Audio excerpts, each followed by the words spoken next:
ലോകത്തിൽ ജീവിക്കുന്ന സർവ്വരും ദൈനംദിനം നാം അഭിമുഖീകരിക്കുന്ന വിഷയങ്ങൾക്ക് എങ്ങനെ പരിഹാരം നേടുമെന്ന ചിന്തയോടെ ജീവിക്കുന്നവരാണ്. ചിലർ വ്യാകുലപ്പെടുന്നു, അതിനെ ബോധപൂർവം ചിന്തിക്കാതെ മാറ്റിവെക്കുന്നു.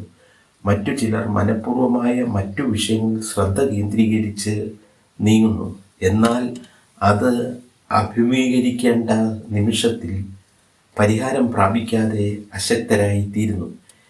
എന്നാൽ നാം നമ്മുടെ വിഷയങ്ങളെ ദൈവസന്നിധിയിൽ ഭരമേൽപ്പിക്കുമ്പോൾ നാം സ്വതന്ത്രരാകുകയും എങ്ങനെ ആ വിഷയത്തിന് മറുപടി പ്രാപിക്കാം എന്ന അവസ്ഥയിൽ എത്തിച്ചേരുവാനും ഇടയാക്കുന്നു.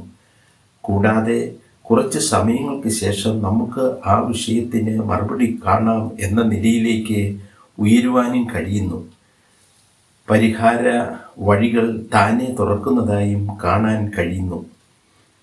കടൽ വെള്ളത്തെ വറ്റിച്ച് ഉപ്പുരസം മാറ്റി നീരാവിയാക്കി കാർമേഘങ്ങളാക്കി മഴയായി ഓരോ ചെടികളിലും അതിൻ്റെ ചുവട്ടിലും വെള്ളം എത്തിക്കുന്നവന് അസാധ്യമായതായി ഒന്നുമില്ല.